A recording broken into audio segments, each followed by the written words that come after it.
Apollo in the solo lane. Across the way, Cloud9, HyperX, Zalia playing raw yet again. We get to see it twice in one day. Ladies and gentlemen, Sayo on Agni, Suntouch playing that Sobek Smek on Neath, and Frostiak playing Bastet. And we now know it is a competitive game, as there has been a competitive pause coming out at second 0 here. It's going to be the Bancroft's Talon start for Lobster. It seems to be the go-to start for Zeus is in the mid lane, and it's just Bancroft's is just so efficient. Yeah, I get the little extra lifesteal business there, and you get on top of the Vampiric Shroud, which gives you 10 health and mana every time you kill an enemy, a minion. That really builds well together. Not only that, but you get 40 magical power, 100 health, 4% magical lifesteal, 5 MP5 plus the passive for Vampiric Shroud. It seems to work quite well, and I think the biggest thing here is the fact that Bancroft's one is just, it's just cheap. That's the biggest thing. What else can you really say about it? If you get something that's that cheap, rank 1 is 540 gold. Plus 800 there. Previously people were spending 600 on Boots 1. Now Boots 1 is 300, which only gives it's movement speed, no stats. So now you're saving yourself 60 gold, which gets you an extra consumable. Why not just get an extra consumable and go for Bancroft's Vampiric Shroud? It seems to be working. Yeah, and it's working out just fine, right? And another thing that seems to be very popular in EU, sorry, I, for whatever reason, have developed a case of the hiccups here, is that the Potion of Physical Might 2 per team seems to be now the standard kind of meta. That's right. Well, the biggest thing is Death's Toll 1, Boots 1, and then Pot is enough to clear out your whole 1,500 gold. It's 800 for Death's Toll, 300 for Boots, and 400 for the Potion of Physical Might. So you get yourself an extra 20 from the Potion. You get movement speed from the Boots, an extra 15 for the physical power on the Death's Toll. So about 35 physical power total, 90 health, 3% attack speed. Plus you get, every time you hit an enemy with a basic attack, 5 health and 1.5 mana. As long as you're playing safe enough and you get rotations, plus you're going to have blue buff, most likely going into the lane unless something goes Ahri. You're going to have enough to keep yourself alive, plus that physical pot allows you to have kill-securing potential. So that's the build. Because the fact that the boots were changed up in the last patch, people have been experimenting, and I'm rather pleased with how things have turned out. Yeah, sure. Why not add 20 physical power on top of those boots for 700? I think you gave really good analysis there. They spend the extra 100 gold, and they get the extra physical power to deal with it. So, at the end of the day here, it's once again Suntouch going for that double Eye of Providence build versus what Trixtank has gone for here, the Watcher's Gift and double active. So, it's Watcher's Gift versus what will look to be cooldown reduction boots for the Sobek. Yeah, starting with the shoes there, actually movement speed for initiation, but of course going to go into the CDR boots. And honestly, it's kind of the end game anyway. If you get super late game as a tank, regardless of what boots you went for, generally you'll see tanks sell their boots and pick up shoes of focus for the CDR, just because it's an easy way to get a little extra mana, some magic damage, a little bit of CDR, and make things easier for you overall. Smek tanking up the buff there. Who does it go to? Looks like Heligods came out there. Neath going to pick that up and backpedal right into it. Trixtank getting low. Charge Prey, this could be a kill. Neath going after it. C9 might get the kill. Tail Whip goes down. Wow. And Sobek gets first blood on Bacchus, not letting that one get away. No chance in anyone's mind there. C9, Cloud9 HyperX gets first blood. And so they are off to a great start here for Cloud9 HyperX. 1 minute into the game, already the first blood coming out. This, it kind of lets them play a little bit more lean in the solo lane. On her going to have that extra experience and gold now. That red pot going to start paying the dividends, and he's going to be perfectly happy. I'm sorry, the Neath, of course, being played by Smek, not the On Her. On Her, of course, the one in some trouble. As Neath is going to have a little bit more opportunity to farm this lane up, and Suntouch should be able to roam around as Trixtank. This could be another kill coming out. Sitting at level 1 only on the Bacchus here, takes a lot of damage from that minion volley. Just getting grabbed up left and right. Suntouch and Smek not wasting any time. Now, previously when Suntouch first came into the scene, he was a new player that no one really knew, and he started out in the mid lane, and that's the kind of character that everyone really expected from him. And all of a sudden, he was a great mid laner. He certainly was. But the second SK picked him up and he went into support, everything fell into place. Suntouch is such a fantastic support player. The way he decides to play this character, the way, whether he goes in or not, initiation, it's so hard when you're playing a damage dealer and the enemy team has Suntouch on support. You're thinking to yourself, am I safe? Should I go? Is it okay? And all of a sudden, the plays that get made are just so difficult to deal with. And honestly, people don't give support enough credit, and Suntouch definitely deserves it. Yeah, and he's going to get the Eye of Providence rank 3 off of that kill. That helps out a lot. So he'll have that for free. Sitting on nearly 1,000 gold in the pocket for the support at this point. It's huge mid lane. The Hiccup's just OP. Mid lane, the rotation's coming on for the junglers to secure the camps again on their respawn. And we haven't really touched too much on the solo lane just yet, where Apollo is taking on Xaylia here. Ra versus the Apollo, and on paper, this one should go the way of Apollo after about 10 minutes.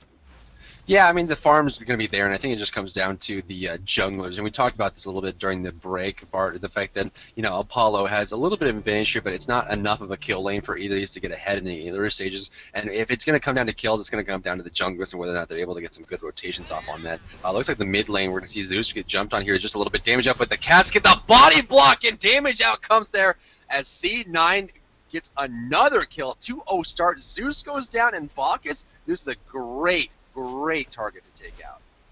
Yeah, able to slow down that Zeus. It's really a big deal for them because, once Agni gets ahead of Zeus, he can really safely farm the lane with the meteors. And it doesn't take quite as much of a kind of balancing act for the Agni.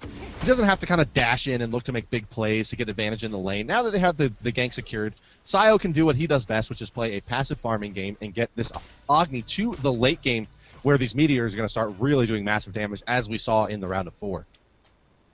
Right side, Game Hunter pushing up against Xaylia here in the solo lane, making sure he gets as much farm as he can. Of course, for those of you who don't know, if towers actually damage minions, they are worth no gold to any of the friendly gods that are nearby. So Game Hunter taking some shots there from the minions, making sure that those actually stay up and available. Mid lane, Bastet looking for opportunity to rotate over. Those mid camps should be respawning quite surely within the next 20 seconds or so.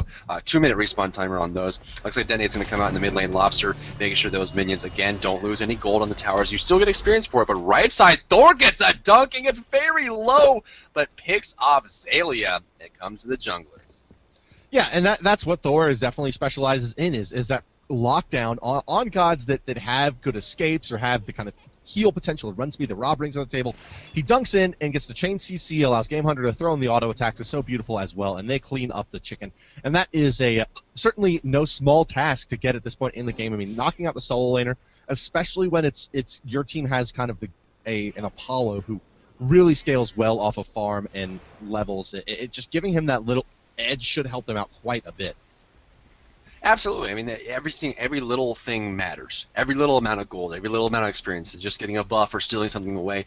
Things are so slim in the early stages, so getting that kill is incredibly important. And on Xaylia, no less, is going to amplify that a bit. 2-1 here at the 5-minute mark. We see at 1,200 gold in favor of Cloud9, 3,400 experience. And again, I want to reiterate the fact that, these teams are tied going into this, so whoever wins this best-of-3 series is going to go skyrocket into first place, and that's really what's so important here.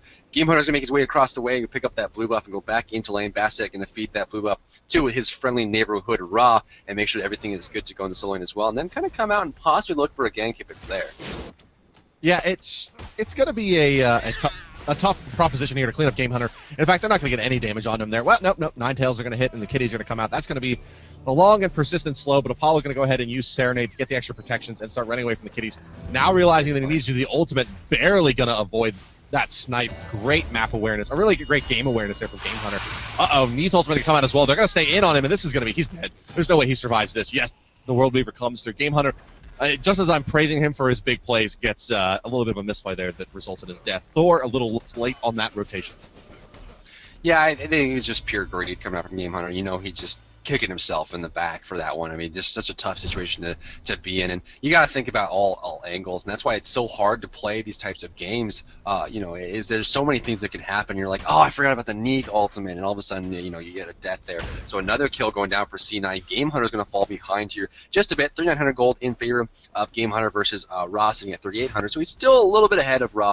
They're about tied now since they've both died once. Chin's Blades 2 there on Game Hunter going for Chin's size. Of course, going to start finishing them up. Mid camps have been finished off here by C9 on the left side.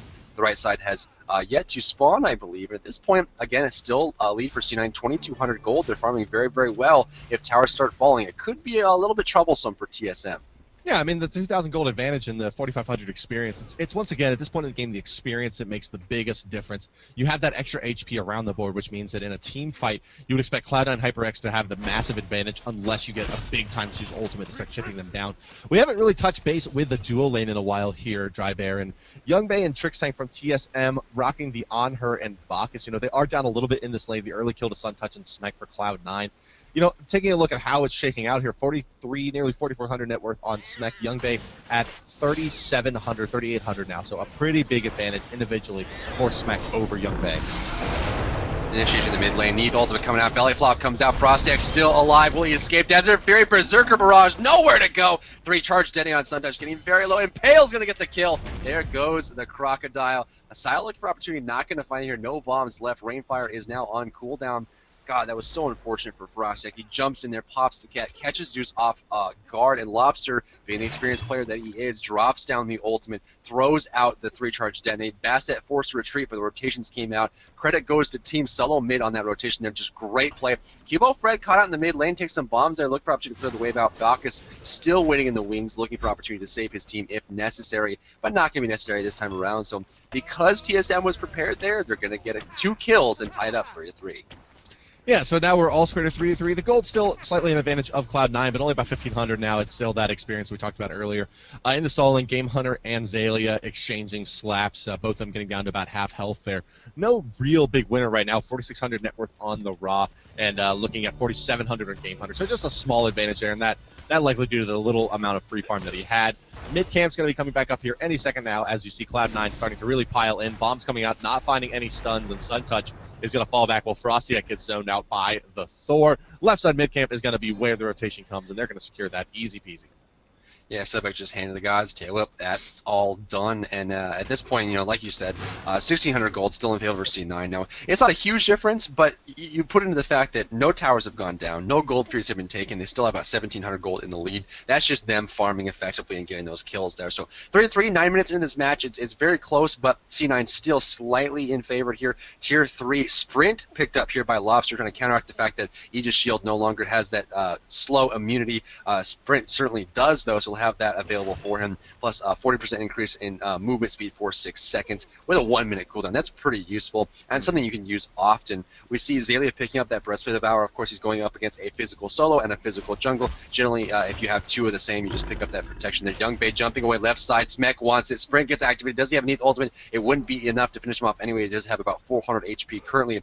Bastet rotates over to the right side, looking for opportunity. Apollo, played by Game Hunter, you're playing it a lot safer now, considering the fact that he had a lot more trouble when he jumped back in and gave away that kill previously. Gonna get thrown back here by Celestial Beam. Stay in the lane, make sure the wave gets cleared out, and Bastet's still lurking. Bastet still really looking to find that real first kind of gank. I mean, they had that kind of extended engagement on the Game Hunter there underneath this tower, but that was a little bit more of a misplay by him. Now it's going to be the Neath ultimate, and the kitties coming through. They have enough dot damage. They do indeed. The burst coming through from Raw, plus the cats, plus the dot that was sitting on Apollo would have killed him when he went up in the air. Anyway, the cat's going to throw in some extra damage onto the tower just for good measure. And just as we were saying, Frostek needs to get involved, he finds himself a kill on to the Apollo. Xaylia sitting at 0-1 and 2, but the farm is getting real. 5,500 gold versus the 5,600 net worth of Game Hunter. Xaylia starting to close that gap. Thor dunks in, but he's not going to have enough damage to deal with Xaylia at this point. A little bit of a misplay. Going to go under tower here. Xaylia going to kite him. There is the slow and Cubo Fred questionable play there. Bastet rotating over, not going to decide to commit on this one, so that one's going to go. And, previously, and the majority of 2013, since Neath came out, she was one of the top picks, if not the top pick for Hunter, for the main reason, the fact that World Weaver allows you to get ganks on top of ganks on top of ganks. Now, when the anti-snowball mechanics were put into Smite, which means that the game slowed down a lot, you weren't able to just get super fed super quickly. Neath kind of fell off, and you saw late game carries like Artemis come into the scene, On Her come back into the scene, even characters like Cupid, who can do some late game damage, started coming out as well. But right now, you're seeing the effectiveness of that global from Neath, that World Weaver. Every single time they go on Apollo, they call out, we need a Neath ultimate, comes out there and just bursts down Apollo. It's the second time they've gone Desert Fury, Intoxicate, left side, Suntouch gets exploded there. Another kill there. The C9 TSM tied up 4-4, but again, C9 still in the lead, 1,900 gold. The solo lane slightly going in favor here of C9 as Xaylia is pulling ahead. And honestly, with Xaylia going for that full CDR build, he's going to start building up damage. That's going to start changing his overall effectiveness for his team. Suntouch, Tier 1 Sovereignty, pretty behind here. Yeah, Suntouch has gotten abused a little bit in this lane after the first one. Going to be able to pick up Tier 2 there.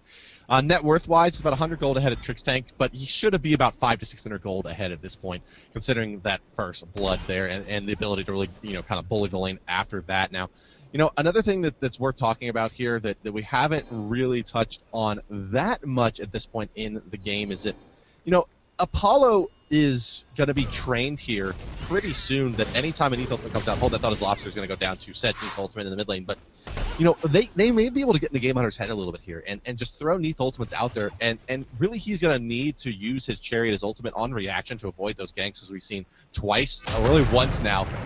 He hasn't been able to get up in the air in the time, and then another time he comes crashing back down is in the mid lane. Sayo throwing in bombs on a cube of Fred as Thor gets out of the way, Trick Tank leaping in the tower range as well. But if they can get him conditioned to kind of bug out anytime he sees an ETH ultimate, they should be able to really suppress him pretty well and continue Zalia's snowball. But Zalia left solo island, and he takes a lot of tower damage for it.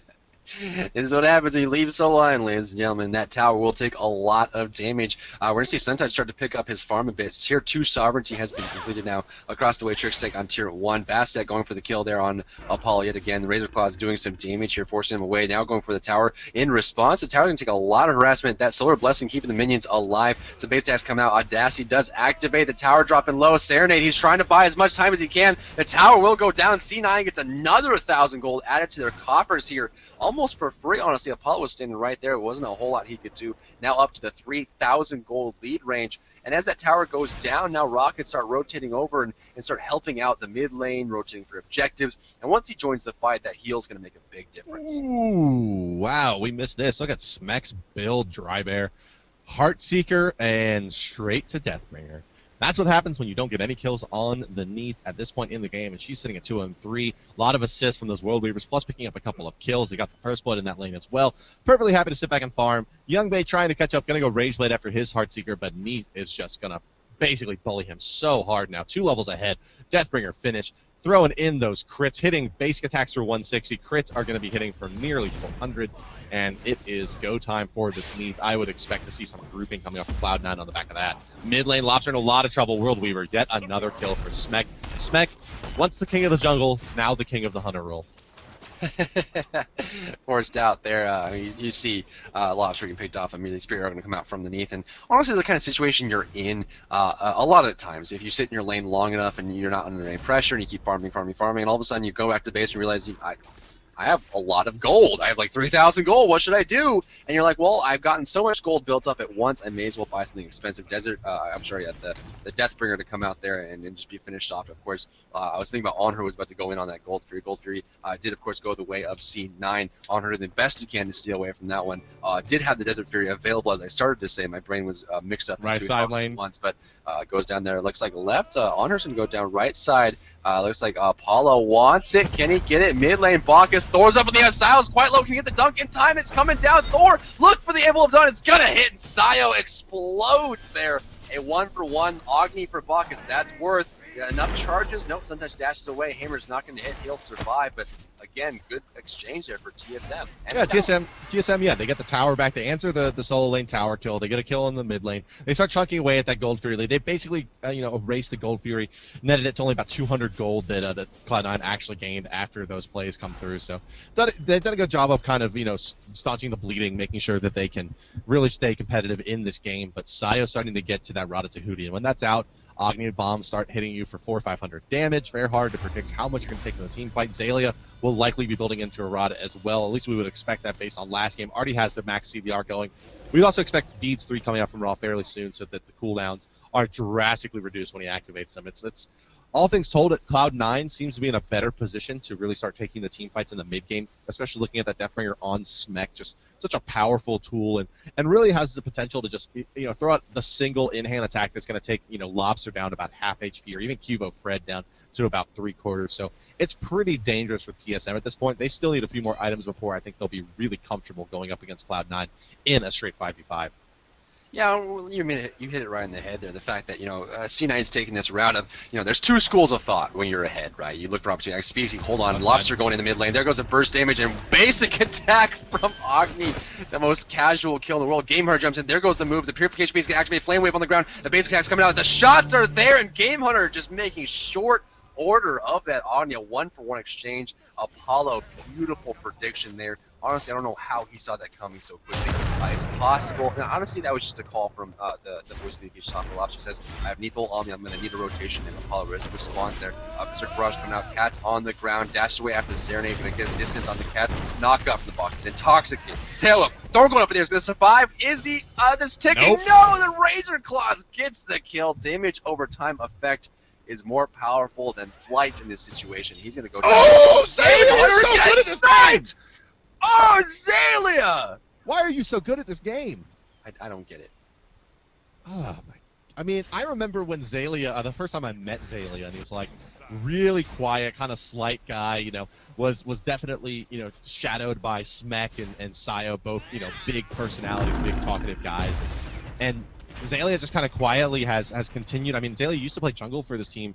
And has slowly kind of rotated over the solo lane, has been a big proponent of these kind of, out of the meta style of picks. Raw solo lane, definitely not considered a powerhouse. Bakasura, really never seen there before he started playing it. And has really, gone from relative obscurity, kind of being overshadowed by some of the big personalities on his team, to being the player to watch for Cloud9 HyperX. Oh, absolutely. I mean, he's earned that spot. I mean, like we said in the beginning, he's the only person in 2014 to earn a tournament penta. I mean, he got that penta kill last week on Vamana, and that really goes to show what level of play he's at right now. Back to my original thought, the point that we're trying to make here, C9 skipping into these expensive items, and they're looking to pull that one up there. So we got Rada Tahuti almost done for Saya. We see the Raw started up for Zalia. Deathbringer done on Smek. So that's a big play. And honestly, buying these expensive items means that C9 was a little bit even with TSM, even though they're ahead, because they're purchasing these very invested heavy items. But once they finish off the Rod and finish off the Deathbringer, it all of a sudden shoots them ahead of the enemy team. That damage output is insane. With the penetration that Sayo has from Shoes of the Magi, Focus Voidstone, and then right into Rod, when that Rod does get finished, especially given the fact that he decided to go away from Shadow Nightmare's build where he just skips active. Both his actives are done right now with that Purification Beads, Combat Blink combination. Not only is Agni very safe, but also has a lot of damage output once that Rod is done, but he may not have time to use it just yet. Bassett jumping the mid lane, C9 looking right away. Thor's going over there, looking for the dunk to come down. They're spreading out here. Impale comes out. Sayo has a blink available if he needs it. Flame Wave, Game Hunter going in. Trick Tank dropping low. There goes the blink. Sayo still alive. No deaths yet, surprisingly enough. Needs ultimate Lobster, forcing with Sun Touch, looking for the damage. He's not going to find it. On her looking for it. The Searing Pain brings pain to On her here. As he goes down in the mid lane, Game Hunter running away, get the Celestial Beam, goes around, beautiful by Isaiah. Lobster goes down to meet the mid lane. Bacchus running away, can they get the distance? Probably gonna go home on the other side of the way, so C9 trades 2 for 1. Agni does go down, but they get a tower in the process, and possibly even a Gold Fury. Yeah, it should be a fairly easy Gold Fury for them, and with Zalia's heal and the Deathbringer coming out from Neath, and now an Executioner coming our way as well, giving a little bit of extra pen and attack speed. Well, it'll be finished here shortly, but the rank 2 still contributing attack speed and physical power. It's just so much. 600 damage crits coming through from her, 611 to be precise, and those are only going to go up as Executioner gets finished. Rada Tahuti started on Zalia, Rada Tahuti finished on Sayo. Taking a look at the player damage values. Sayo, 11,000 player damage at this stage in the game, doubling up most of TSM individually. Yeah, I mean, it's absolutely fantastic to see the difference here. I mean, the numbers that you can put up, Smek, 11,300 gold, 4-0 and 5, and now finishing that Executioner. Now Smek decides, hey, now's a good time to buy actives as he purchases Tier 1 Purification and Tier 1 Sprint, now adding that to his overall effectiveness. And, C9 is looking so sharp right now, 9,000 gold, 11,000 experience, 21 minutes into this match. And, it's difficult because of the way the progression and itemization goes on C9. They started out modest, right? They had their core build, and now they went for expensive. We see, the Rod almost done on Zalia, the Rod completed now on Saya, plus his penetration, Deathbringer done on Snek. All those big items are done. Fire Giant started up here, look for the dunk. Thor going down. C9's gonna get the Fire Giant, but Thor dunk is 2. Berserker Barrage gonna come up. Actually, a Searing Pain comes through, not gonna do a whole lot of damage. Game Hunter taking damage there, dashing away. Does he have it? It looks like we have a little bit of an issue here with the game. He's stuck just a bit. No. Oh, they're running in place. No. No. Fire Giant did go to C9 though. Okay, guys, so let's, well, wait. Looks like we've made it through. Wait, nope, now it exploded. Okay, guys, we're gonna have to throw you over to a little bit of a technical difficulty screen while we look into that. Sorry about that. We'll hopefully be. Oh, are you still? Yeah, let's go ahead and throw it over to. Oh, okay. So it's just us, Drybear, that got knocked out. It looks like the game's still being broadcast. So maybe we can hop right back in. Go ahead. Let's go ahead and pause it on the production side. We'll throw it up to technical difficulty screen, guys. See if we can get resynced. If not, we will just conjecture the best we can about what's going on in the game. At least we still have the spectator in there. So we'll be right back after this short delay. Sorry about that issue. We had a little bit of issue with spectator, and that's why we don't do replays. We'll see you guys in just a couple of minutes. Stick around.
You draw me in, and I can't slow down. No, can you feel it too? There ain't no stopping now. Feet off the ground. Welcome back, everybody. Thank you so much for being patient. Unfortunately, if we did have a bit of an issue there in the last engagement, the replay actually cut us out for, the spectator cut us out for just a bit. But we're back in, as you can see. As previously mentioned, as you saw in that last team fight, C9 took the Fire Giant and got a 3-for-1 exchange overall. Now TSM is on the back foot. C9 pushing down the main Phoenix, but they're going to be pushed away here by TSM. Everything is in C9's favor. Looking at the graph, 10,900 gold on the charts. TSM is certainly not in a great position. Yeah, it's definitely very hairy for TSM here. C9 sitting on that fire giant buff, taking the mid Phoenix, gonna go ahead, fall back. Really, I guess they're going for the safe recall here, and they're gonna go ahead, pick up their items. They're sitting on quite a bit of gold in hand, finishing up the last ones, and then they're gonna move back out. A little bit more pen being picked up by Sayo here. Zayla gonna get rank 2 with the Ratatouille.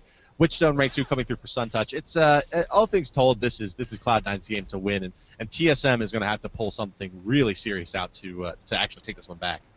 Yeah, I mean, that Fire Giant buff active is going to stay active, so it looks like, for actually another 2 minutes and 16 seconds. So they have plenty of time to do with it what they will. And honestly, at this situation, you ban out, the Vamana, you ban out the Freya, you ban out these characters where you think that, C9's going to do wonders with, and they still pull out wonders. So how do you deal with this? I mean, you look at the situation where Zaylia right now, full CDR, his ultimate's on a 30-second cooldown. 50 seconds at max rank, of course, now level 20, and then 40% from his cooldown. 30 seconds is a very, very short ultimate. He's just shooting those out left and right, no care to the wind there. 15-8 here, 23 minutes and 24 seconds into the match. Things are looking pretty good for C9, and like we said, TSM has a different Thor up in the air, looking for initiation. Is he going to find it here?